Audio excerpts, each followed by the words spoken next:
Bem-vindo, amigos, para o Núcleo Call número 21. Hoje eu estou especialmente feliz. Eu sempre falo que os nossos convidados são especiais, mas eu tenho certeza que para o momento que a gente está vivendo, esse convidado é mais oportuno, seria impossível, né?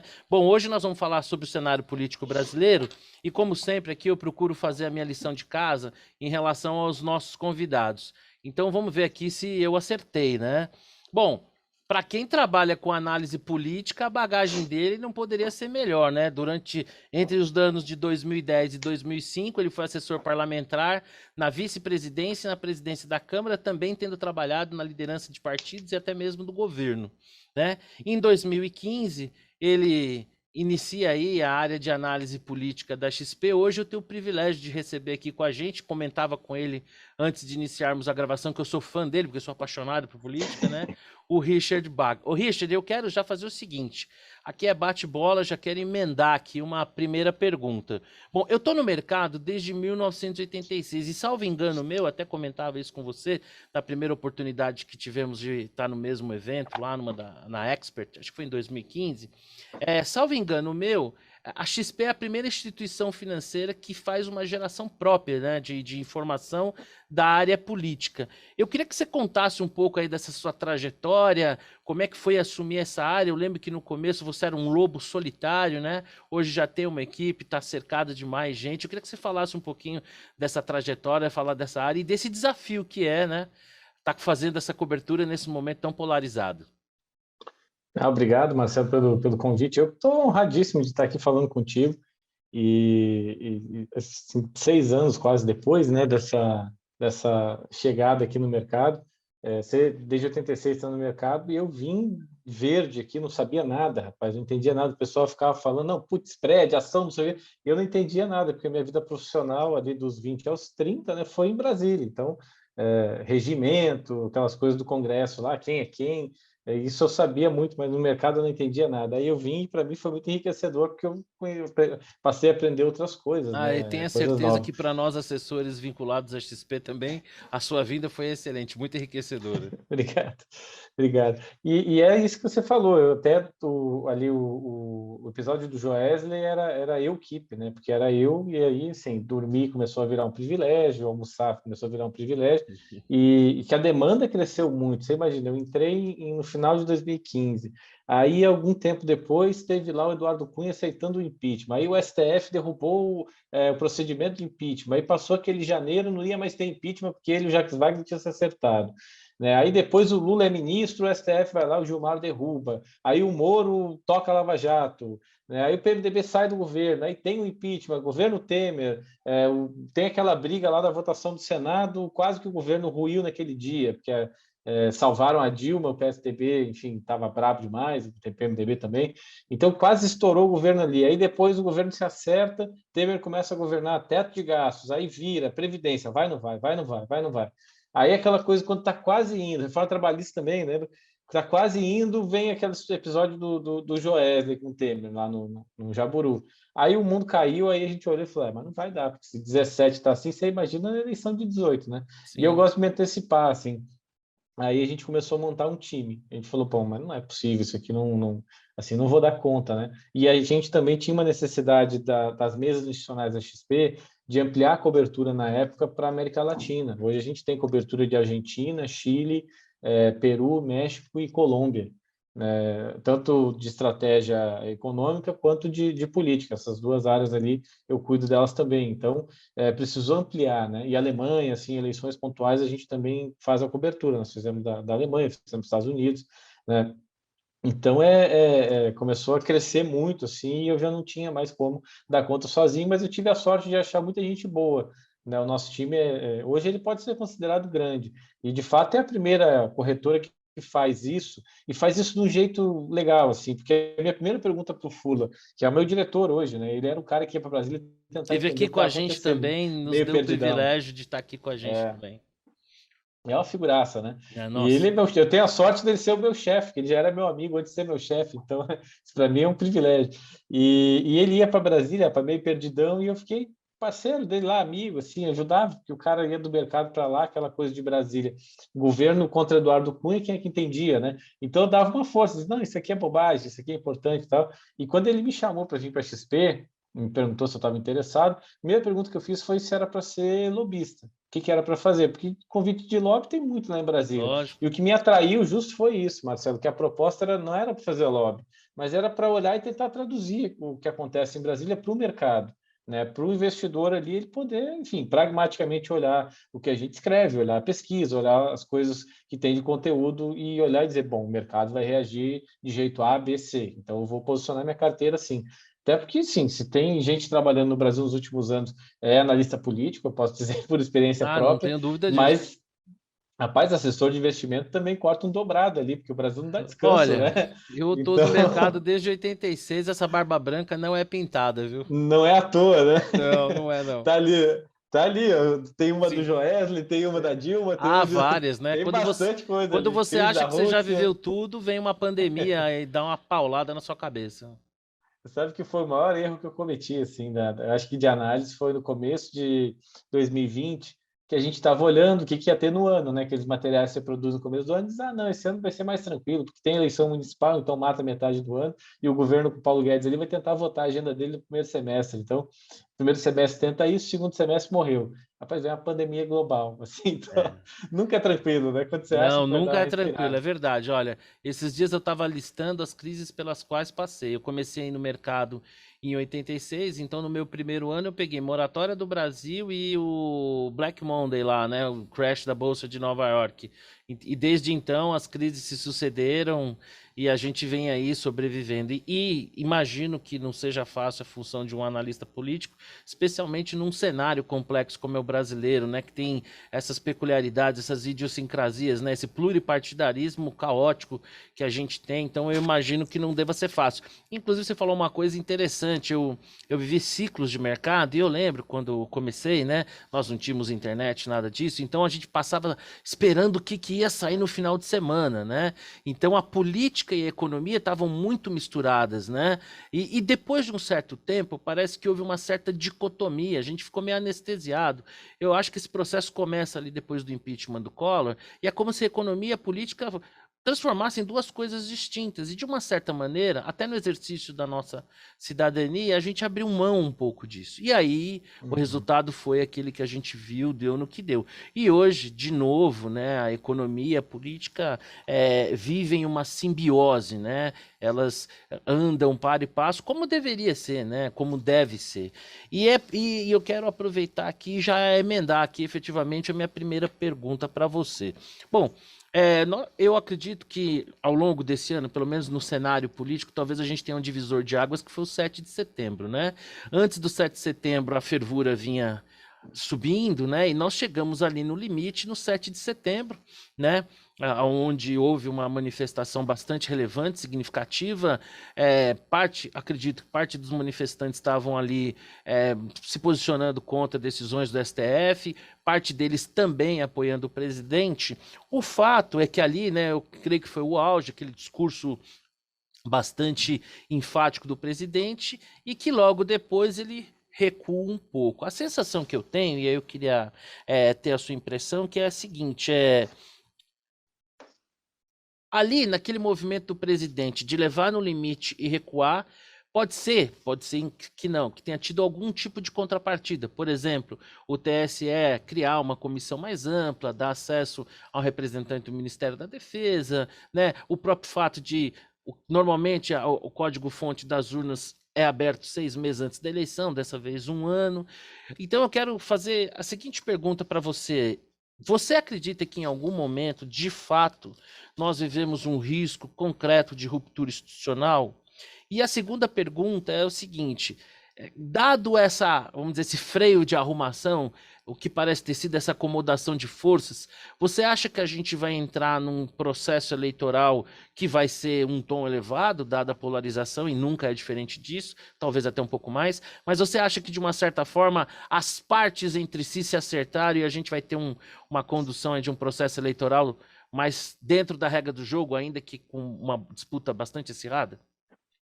Eu acho que é isso sim, Marcelo. Assim, pegando esse episódio lá Teve uma acomodação, obviamente, assim, de parte do presidente, o que a gente escuta lá em Brasília, escuta da turma dele mesmo, Palácio do Planalto, é que, assim, teve um nível de receio dele, porque o Bolsonaro, assim, eu conhecia muito ele na Câmara lá, né? Ele não é um cara que calcula muito longe, ele é o tipo deputado federal, assim, deputado federal tem uma cabeça, assim, para a semana que vem, para o mês que vem, mas não são pessoas, pela como é que eu falo? Pela natureza do cargo. Né? O cara está preocupado com a semana que vem, com conseguir o voto do nicho A, B e C, como é que ele vai fazer um discurso, emenda que ele tem que liberar, coisas do tipo, A ali do dia a dia repercussão na dele, né? base, né?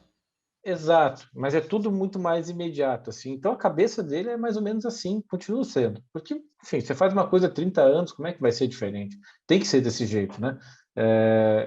Assim, ele calculou mal ali, uma parte do que ele fez. Uma parte ele calculou muito bem, né? Levou as pessoas para a rua, conseguiu Para um mostrar efeito político apoio, né? importante, mostrou força, tinha gente de verdade na rua, não era só Sim. militância, tinha gente de verdade ali que está indignada, porque achou que tinha coisa errada no STF, está preocupado, assim, se preocupar com a lisura das eleições não é um problema, né? O Sim, pelo problema é contrário, né? você É um sinal de passar ali, amadurecimento exato, muito pelo democrático. contrário, exato, que inclusive você garante as eleições quando você faz isso. O problema é quando você começa a fazer isso e aí entra outros grupos, começa a dizer, ah, não, então se é roubado tem que ter uma ditadura. Aí já começa a virar um Sim, problema. sem sombra E de eu acho dúvida. que aí tem um erro de cálculo do presidente na intensidade, né, do discurso, lá na Paulista, principalmente. O de Brasília até que foi mais tranquilo, mas o da Paulista foi mais complicado, né, porque ele dá espaço quando ele fala, ele é uma liderança. Né? Sim. Então, ele dá espaço para as pessoas acharem que vão fazer a revolução A, B e C. Né? Assim, o caminhoneiro, por exemplo. Aquela turma dos caminhoneiros, pô, o cara dirigiu 2.000 quilômetros até Brasília, pagou óleo diesel do bolso, chegou lá, achou que ia fazer revolução. Aí no dia 8 está lá o STF, o Alexandre de Moraes, despachando o gabinete dele, carimbando processo, condenando gente. Não aconteceu nada, né? Então essas pessoas, pô, então vamos continuar aqui porque tem que fazer uma greve, sabe? Só que todas essas coisas passam no dia 8 a ser contra o presidente, porque ele é o presidente da República. Sim, Então, se sem o dúvida. caminhoneiro faz uma greve, os caminhoneiros dele, né? Não os caminhoneiros lá do Chorão, daqueles outros grupos, que são os de 2018, são grupos diferentes. Sim. Os caminhoneiros mais ligados ao Bolsonaro, se eles param, sofre a Tiro no pé, economia, né? inflação, exato. E quem que sofre? É o Bolsonaro, né? Porque, assim, ele chamou as pessoas para ir para a rua. Né? A economia vai pior no governo dele. Então, no final das contas, é meio bumerangue, volta para ele. Né? E é precisar de uma pacificação, assim, até porque para onde ele ia com o discurso? Né? Chegou no limite. Né? Dali, ele só podia fazer um discurso mais elevado. E mais elevado aí era dizer que ia fazer golpe. Então, Sim. e Não tem eu não menor acredito em cabimento, né? golpe, nunca A gente está em acreditei. 2021, hoje as Forças Armadas Mas, têm uma maturidade institucional, sabem com clareza é, o seu papel, não haveria imagina, espaço, nos tornaríamos aí párias, né? exato, assim, o mundo inteiro, a gente já sofre com essa percepção que o mundo tem sobre a Amazônia. A gente já sofre com isso, porque, Sim. assim, é menos negócio, menos dinheiro, essa coisa de SD no mundo é Uma uma guerra de, realidade. é uma guerra de propaganda, né? Às vezes com Exato. um conceito e um juízo até injusto em relação ao que o Brasil de fato faz, independente de governos, né? Mas você sabe, assim, eu acho que a gente no Brasil está entrando numa rota esquisita, porque está perdendo um pouco de pragmatismo das coisas, sabe? Tanto faz, assim, no final do dia, se está queimando mais ou menos a Amazônia, porque o que importa é a guerra de propaganda, como você está falando. Exatamente. E quem tem o dinheiro, está dizendo que a gente está queimando. Então, assim, você tem ali o cara com dinheiro dizendo, não, mas esses caras estão queimando esse negócio lá, como é que é? Não vou botar Perfeito. meu dinheiro. Você tem que ir lá e dizer para esse cara, não estou fazendo, calma aí, está aqui, né? Mas dentro de um pragmatismo, não adianta você dizer, o estrangeiro está dizendo, isso é coisa dos anos 50, gente. Sim, Os sem sombra de americanos, dúvida. não sei o quê. Pô, não funciona, entendeu? O cara vai olhar e vai dizer, pô, eu estou dizendo que está queimando, o cara lá está dizendo que eu sou maluco, então, ok, tem outros países para colocar, né? É. Para investir. Isso sim, esse tipo de coisa, de perder um pouco desse pragmatismo institucional, cobra um preço, né? E estava cobrando ali no dia 7, porque dali, assim, era morro abaixo, né? Sim, E a entrada do Temer na história, tudo, com a autoridade de ex-presidente, acho que ajudou, né? Porque você segurou também o STF. Não adianta o Bolsonaro, naquele sim. momento, ele dar um passo atrás que deu, e o STF continuar em ritmo industrial ali, com um inquérito que não tem É procuradoria, né? Pô, absurdo, isso, né? isso é Sem uma pé nem loucura, cabeça, né? né? É, E não adiantava ficar prendendo gente, aquela coisa ali de represália muitas vezes, né? Porque Sim. claramente era represália. Então, acho que foi positivo, assim, porque deu uma acalmada e tem um efeito colateral que eu acho que o presidente está percebendo agora. Essa semana ele voltou a fazer um discurso um pouco mais conectado com a realidade também, porque a gente tem um problema econômico sério, né? Sim, Assim, sem o sombra de PIB, dúvida. não sei o quê, o PIB de 5%. Para a pessoa da vida comum ali, de mais baixa renda especialmente, esse pessoal não vive no PIB, eles vivem no nível da inflação. A inflação é o que Sim. bate nele. Tanto faz se o PIB crescer 10 e a inflação for 10. Ele vai estar insatisfeito, Não tem né? nada mais E cruel para a população mais não humilde do que a tem, inflação mais alta e não tem nenhum melhor programa de distribuição de renda do que o controle inflacionário, né? exatamente, exato. E assim, o governo voltou a pensar nisso, assim, começou a trabalhar em resolver problemas reais e mais que isso, assim, o presidente passou a falar com as pessoas de novo.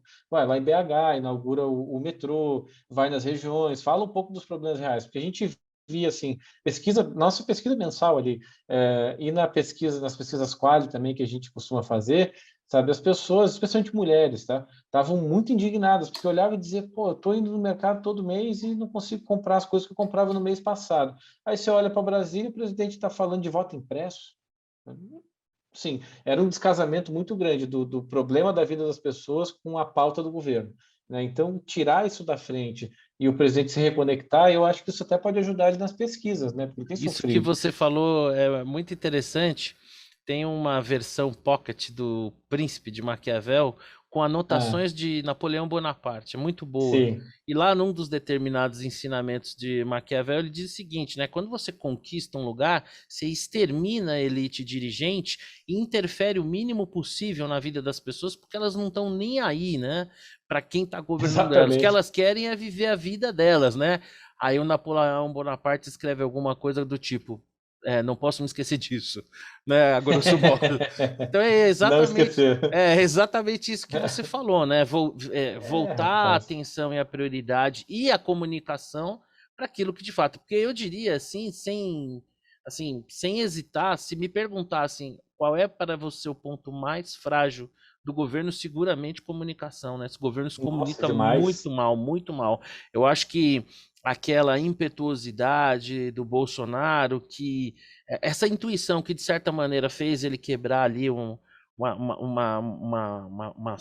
polaridade, vamos dizer assim, Uhum. como candidato algo muito positivo, tanto é que ele ganhou a eleição, mas como presidente já muda a coisa de figura, né? Não deve ser o presidente Perfeito. não deve ser um gerador de volatilidade, especialmente para a gente que está aqui na É, linha de frente, né?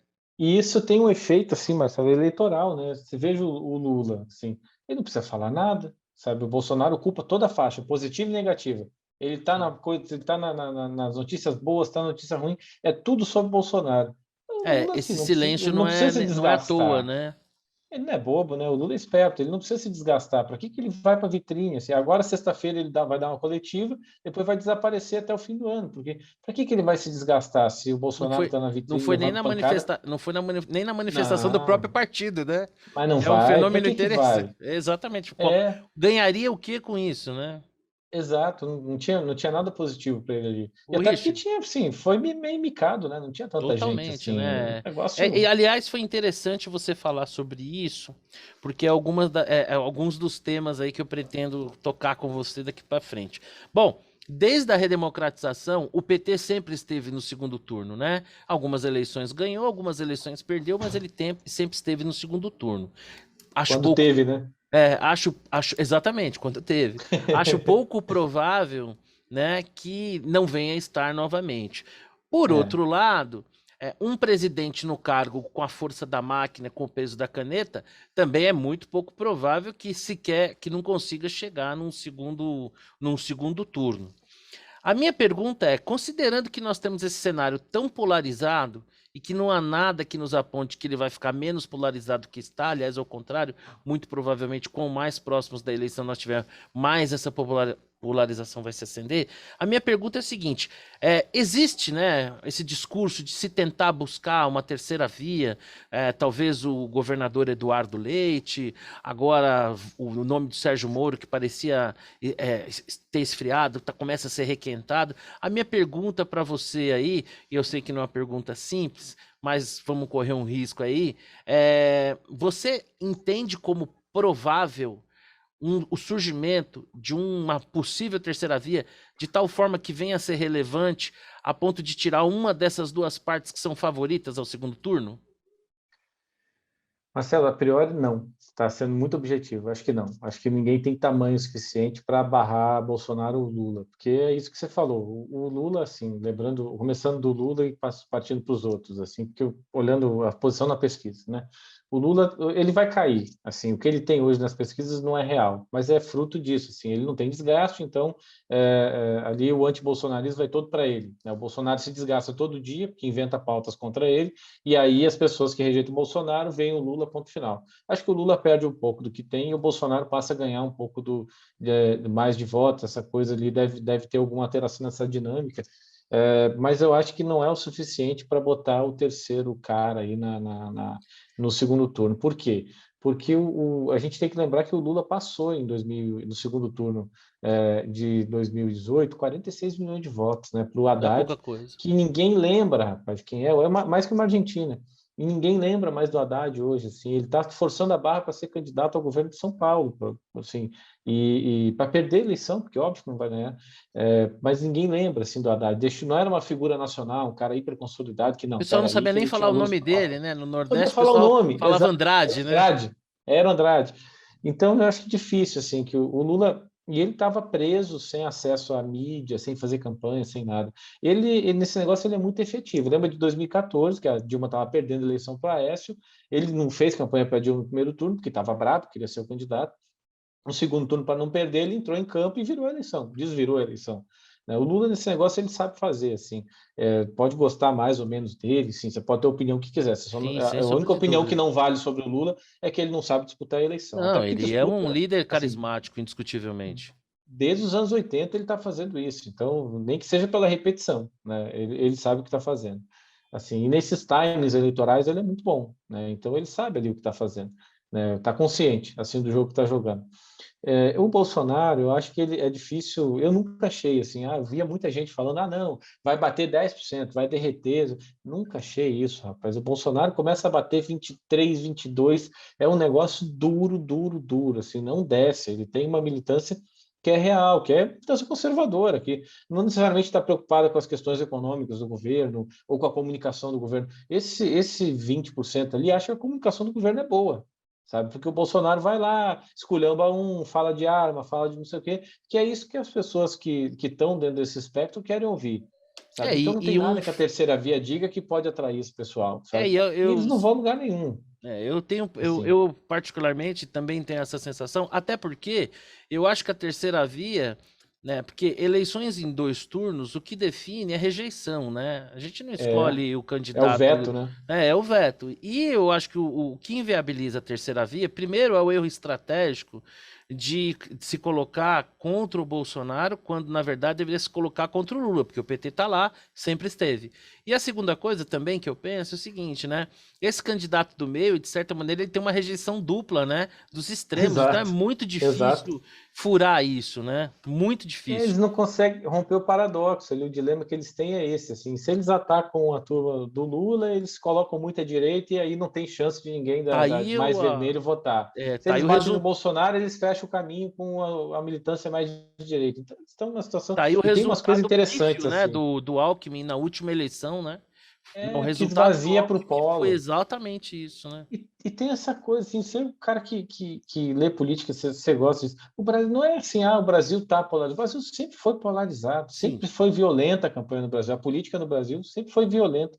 Você teve uma porrada de golpes na República Velha, o período sim. getulista, que sempre foi ditadura. Depois teve um período ali, mais ou menos, de tranquilidade que as pessoas olham na retrospectiva, porque as diretas já também ali. O parlamento não deixou ter direta naquela eleição do Emenda Tancredo e do Dante de Sarney Oliveira. e Dante de Oliveira, exato. Depois a eleição do Collor e do Lula, violentíssima. Você teve duas eleições ali mais ou menos tranquilas, que foram a do Fernando Henrique, que estava muito dado, ele ia ganhar por causa do Real, Sim. né? E mais ou menos tranquila, não foi tão assim. 2002, outra sangria. Aí 2006 foi também violenta a eleição Lula e Alckmin, não foi tranquila. Né? Sim. 2010 é que foi mais sossegado, porque e ainda assim uma eleição disputada, porque a Dilma e o Serra tiveram momentos, bolinha de papel, aquelas coisas. Então a eleição do Brasil é sempre polarizada e violenta. Assim. Eu não estou muito surpreso com o ano que vem, não. Acho que está seguindo a tradição. A gente se surpreende assim, a cada 4 anos com as coisas que a gente já sabe. Exatamente. Assim, eu acho que é isso. Assim, é o campo azul, campo vermelho. É, É uma no campo azul novidade, vai o Bolsonaro, no campo vermelho é uma tá. novidade que se repete a cada 4 anos, né? Exatamente. Mas, é um negócio meio Primeira Guerra Mundial, assim, o esquema que eu imagino para a eleição do ano que vem. Do lado tá uma trincheira, do outro tá outra. Esses aqui jogam bombom no outro, é isso. E quem está no meio tá morto. Não tem, assim, não Eu importa. Né? particularmente compartilho dessa sua mesma impressão. Não vejo nenhuma possibilidade realmente concreta da gente ter uma terceira via. Deixa eu te perguntar uma coisa que você comentou aí que eu acho que vale a pena a gente explorar um pouquinho, né? Muita gente tem apontado, né, o que seria uma divergência daquilo que nos mostram as pesquisas e daquilo que a gente vê nas ruas, por exemplo, né, quando a gente pegou aí as manifestações, um 7 de setembro, onde a Avenida Paulista estava abarrotada e a manifestação agora mais recente, exclusivamente da esquerda, pífia e anterior a, vamos dizer assim, o pessoal não tão à esquerda do Bolsonaro, liderados pelo MBL, também uma manifestação bastante limitada. Assim, a gente sabe que manifestação não é pesquisa, é engajamento. Exato. Mas, ainda assim, parece haver assim uma discrepância que chama atenção, né? De um lado, você tem um candidato que supostamente estaria liderando uma pesquisa com folga, mas que nem aparece na própria manifestação, que é pífia. E do outro lado, você tem as pessoas. E eu, assim, a minha sensação que no 7 de setembro não foi uma manifestação política partidária, foi uma manifestação popular, né? Você não tinha ali a figura partidária, não tinha bandeiras nem nada, você tinha pessoas, famílias. Aliás, surpreendentemente, alguns jornalistas temiam por violência, coisa que nunca tinha havido e acabou, graças a Deus, não tendo mesmo. Eu queria que você. E eu tenho talvez uma tese, eu queria que você concordar, não sei se você concorda ou não, se acha palpável ou não, eu queria que você explicasse um pouco como é que você vê essa discrepância. E a minha pergunta é: será que existe um voto envergonhado no Bolsonaro que nesse momento não se manifesta? Porque nós, assim, na história recente, a gente nunca teve um presidente que fosse tão bombardeado, genocida, homofóbico, racista e o que vale. Será que existe esse fenômeno? O que você acha que pode explicar essa discrepância aí entre o que a gente vê nas ruas e o resultado das pesquisas? Acho que, assim, essa coisa da violência, assim, do dia 7 eu sempre achei que fosse uma balela danada. O pessoal ali do mercado perguntava, ali antes da manifestação, não, mas e aí, e agora, vão quebrar o STF? Eu dizia, rapaz, na quinta-feira nós vamos discutir precatório de novo. Assim, tem o dia 7 que Sem é uma sombra de terça, dúvida. eu acho, né? E na quinta-feira nós já estamos falando de Brasília, precatório, orçamento, Bolsa Família, então voltou a pauta normal. Não esquece esse negócio, assim, é barulho e depois volta ao normal. E é isso, né? É, assim, o Bolsonaro mobiliza, né, muito, a figura dele, né, e o Lula não se investiu de mobilizar também a turma de esquerda. Agora tem uma diferença ali, assim, a gente consegue perceber isso de algumas formas. A população mais pobre, que é quem está dizendo que vota mais no Lula ali, não vai para a rua, né, não faz manifestação. Então, nisso já dá um desconto, né, nas manifestações de vermelho. E tem um desgaste ainda, né? O PT perdeu a rua, assim. Antigamente, pô, Sim. manifestação, o PT ia lá, enchia a rua e tal. Perdeu, né? Já no O impeachment tinha aquele sentimento medo antipetista, também. É ele diminui e existente. aumenta, mas ele é muito forte, né? Exato, exato, é muito forte. Sim, é mais forte que o antilulista. Eu acho que o Lula ele consegue quebrar um pouco essa barreira com essa coisa do carisma, enfim, do discurso, fazer um discurso para cada ouvinte, né? Assim, não é muito sincero quando você olha, porque é o discurso que cada um quer escutar, né, no fim das contas, mas funciona na política e aí Basta muito lembrar aquele pragmaticamente, vídeo né? famoso dele, né? Contando ele lá com Jaime Lerner no exterior, falando que tinha 35 milhões de crianças nas Ah, ruas, é. né? Então é o discurso de acordo com o freguês, né? exato, assim, e funciona, né? Assim, você pode, é isso. Você gosta, não gosta, tanto faz, né? O fato é que É, funciona.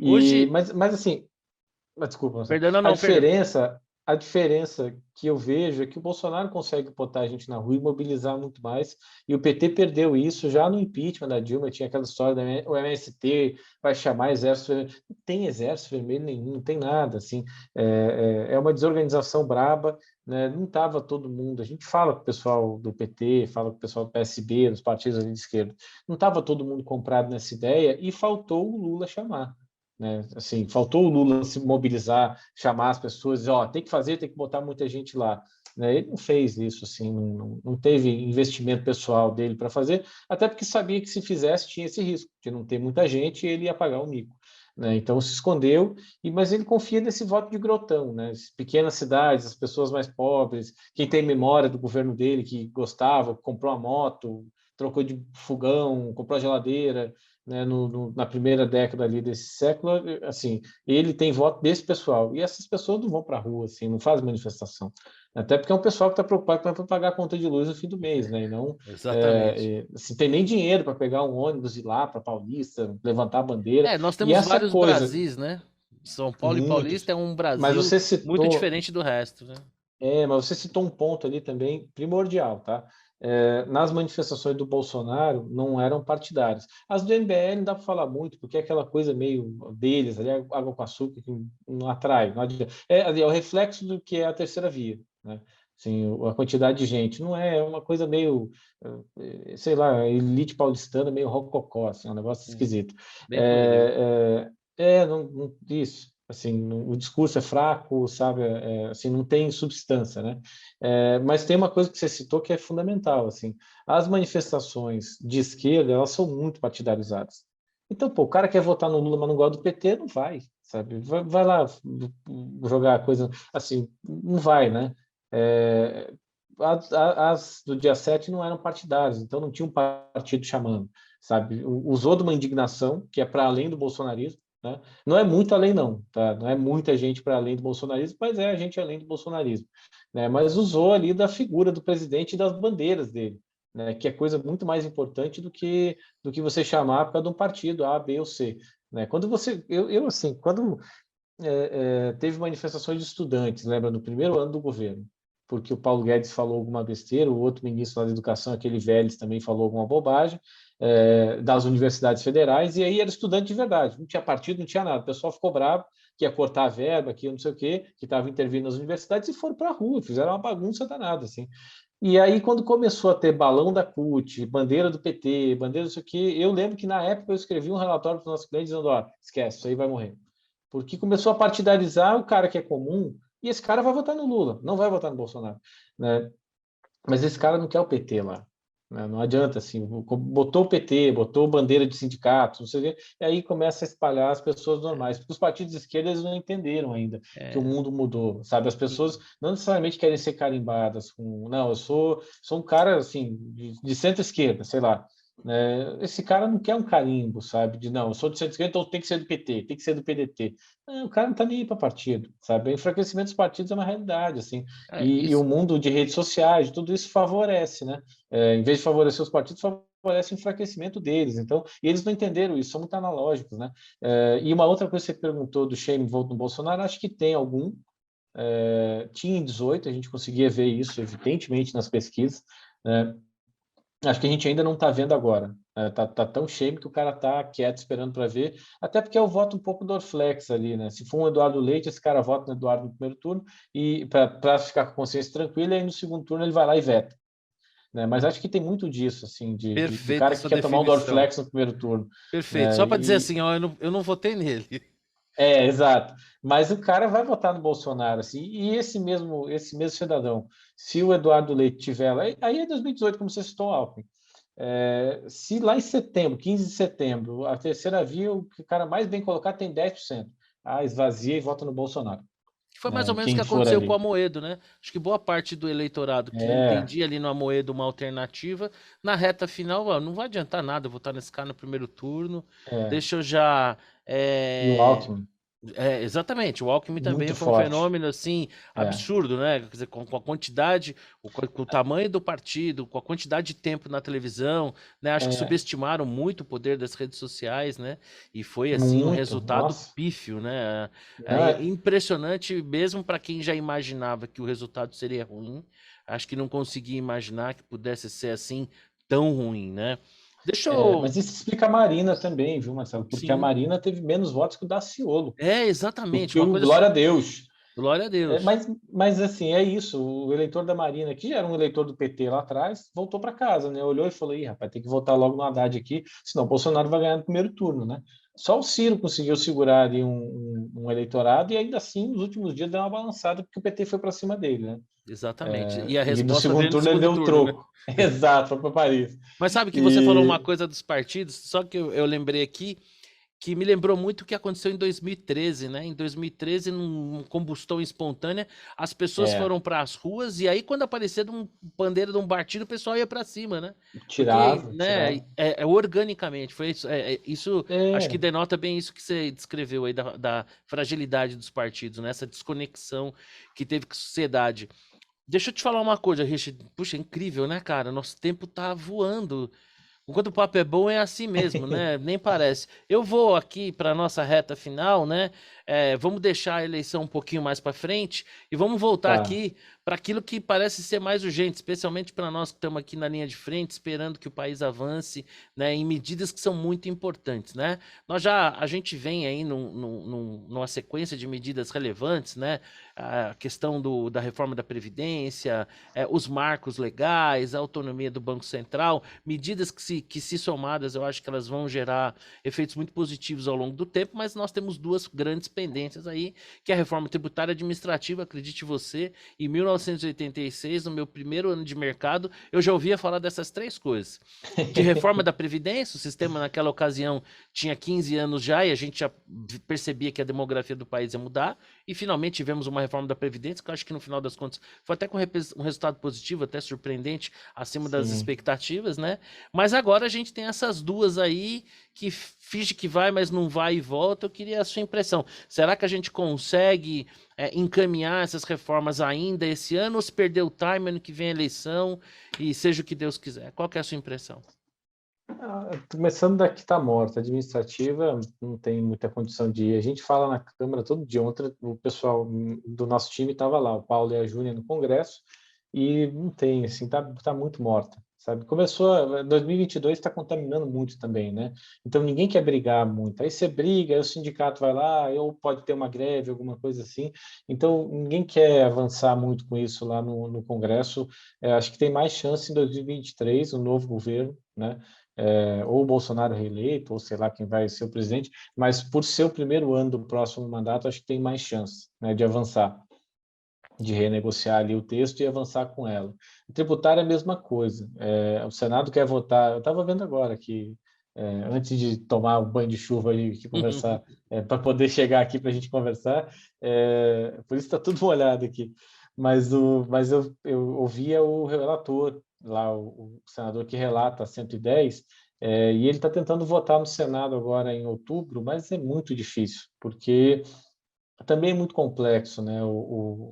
Para você mudar o sistema tributário assim do país, e acho que as discussões estão muito assodadas, tá muito rápido, está muito superficial, né? Não tem conta, assim, é surpreendente, rapaz. Muito Para contaminada pela você política, né? muito, muito, muito, muito ruim.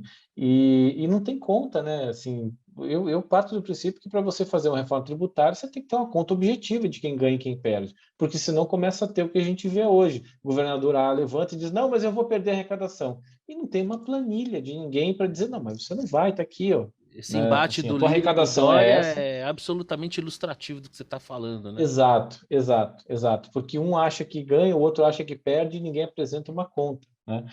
Suficiente para botar um pouco de racionalidade. O Ministério da Economia também não apresenta nenhuma conta. Então, você fazer reforma tributária sem matemática é um negócio brabo, né, de ver acontecendo.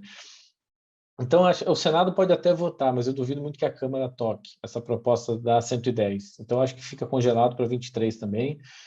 E o que tem lá no Senado é a reforma do imposto de renda, né, que é hiper importante, né, esse texto. eu vejo muita crítica a ele, assim, lá no Congresso e fora também, os nossos clientes ali da XP, o pessoal bastante bravo com algumas coisas que estão ali.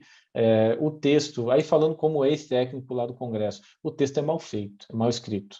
Né? Do ponto de vista do caráter da técnica legislativa, ele é muito fraco, sabe? Vai dar espaço para judicialização. Assim, advogado tributarista tem que estar feliz, porque vai dar Vai espaço ter o para que fazer. judicializar tudo. Nossa, vai ter emprego para 30 anos. Assim, tem um amigo meu que fala, não, rapaz, eu queria que a minha filha fosse médica, ela vai ser advogada tributarista, porque não vai faltar emprego nunca. Né? Então você vai aumentar a confusão e contencioso, né? Eu acho que esse, ao contrário dos outros, que os outros pelo menos tecnicamente são melhores, a administrativa e a 110. Esse precisava de mais tempo de discussão para você fazer um texto que não gerasse mais problema.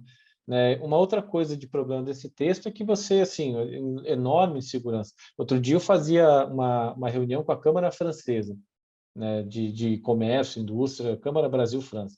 E aí tinha empresários da França, tá?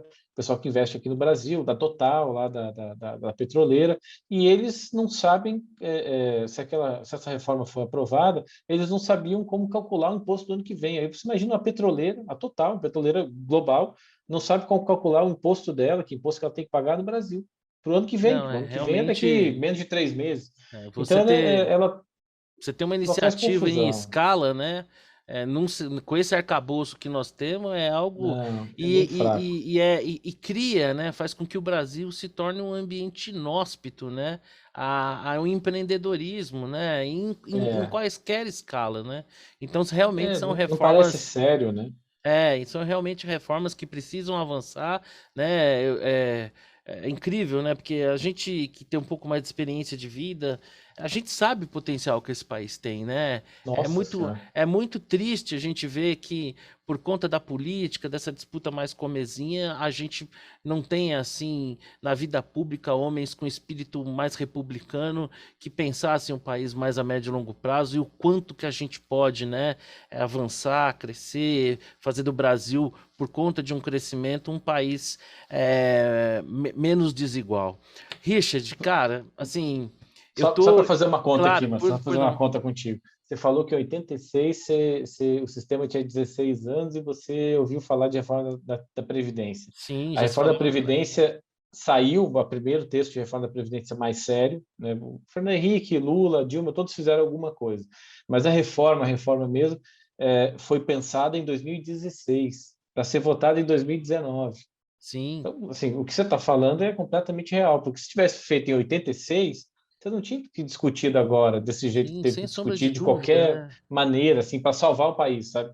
A Em sensação que dá é 2019. assim, né? Olha, tem uma bomba relógio com a contagem regressiva e ela vai explodir daqui a 5 anos. Ah, legal, vamos fazer um churrasco, né? Aí Perfeito, depois a é gente isso. vê isso, né? Aí, Então, assim, a gente nunca 4 usa o anos e tempo a 11 nosso meses, favor, né? O Luiz não, com Carlos 4 anos e Mendonça 11 meses você faz um puxadinho. O Luiz Carlos Mendonça de Barros, numa vez numa palestra, ele disse que era mais ou menos assim, né?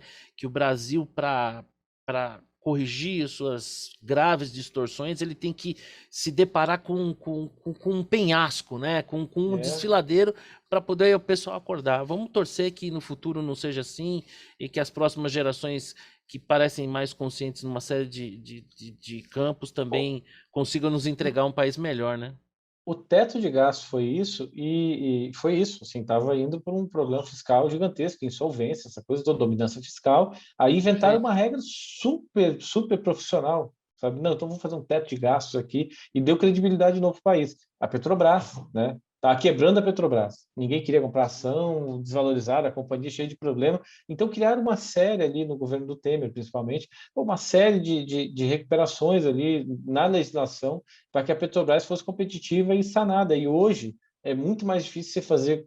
Pode prosseguir, nós tivemos um probleminha de conexão, Richard, mas você pode complementar aqui. Você falava da questão da Petrobras, né? De ter recuperado suas É, contas. isso, a Petrobras se recuperou porque Brasília andou, mas andou do jeito que você falou. Chegou no fundo do poço, a Petrobras vai quebrar, não. Então temos que, a gente precisa se mexer aqui para criar. Aí saem coisas boas, mas é sempre assim. Tem que ver o problema, aí piora, piora, piora, piora para melhorar. né? Então, nosso ciclo é esse, né? Piora muito antes de melhorar, né? A gente Exatamente. gosta de uma emoção, Olha, né? Richard, eu ia acabar o nosso bate-papo alguns minutos atrás e você acabou complementando seu raciocínio. Então você deu para mim um presente que nem o cara lá da banca de pastel com caldo de cana, que eu adoro caldo de cana, e ele sempre me dá um Oh, chorinho, né? E eu fico feliz da vida. Então, Richard, olha, o tempo voou, o papo foi excelente. Eu sou muito, realmente muito grato a você. Eu tenho certeza que todos que vierem a consumir esse conteúdo ao final vão ter uma sensação muito boa, muito gostosa, exatamente como essa minha, de ter tido um papo tão legal, tão esclarecedor. Então eu quero agradecer aqui a sua presença em meu nome, em nome de todos da Nucleopar, de todos aqueles que estiveram envolvidos, né, para que a gente pudesse ter esse bate-papo aqui.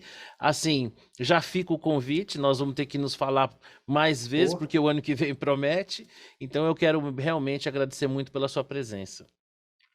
Não, eu que agradeço imensamente o convite, Marcelo, e estou mais que à disposição aqui para a gente falar, tanto quanto for necessário aqui até a eleição. A gente deve ter uma porrada de produtos também para monitorar. Como você falou, a eleição de 2018 aconteceu muito na internet, então a nossa obsessão, pelo menos a minha obsessão, é que a gente possa oferecer para os clientes da XP a visão correta da eleição. E não, mas é TV, não sei o quê. Aqui nós vamos olhar tudo, então vamos olhar o WhatsApp, vamos ter pesquisa quali, vamos ter um monte de coisa ali para oferecer para os nossos clientes, os assessores, todo mundo, uma visão mais assim, o máximo que a gente possa botar de luz na eleição do ano que vem, porque eu acho que vai ser muito definidora para o país. Então, não só eu, assim, todo o nosso conteúdo está mais do que à disposição aqui, tua, da Nucleopar, dos teus clientes também. Conta com a gente aí, e a gente também conta com vocês, porque, como eu disse antes, se tem gente que vai trabalhar no que vem, é assessor de investimento e analista político, vai ser agitado para nossas carreiras aí, né? Sem dúvida. Bom, obrigado por esses mais 2 dedinhos de caldo de cana. Tamo Imagina. junto e até uma próxima, Richard. Um grande abraço. Um abraço, Marcelo. Boa noite para Valeu. todo mundo que nos assistindo. Tchau, tchau.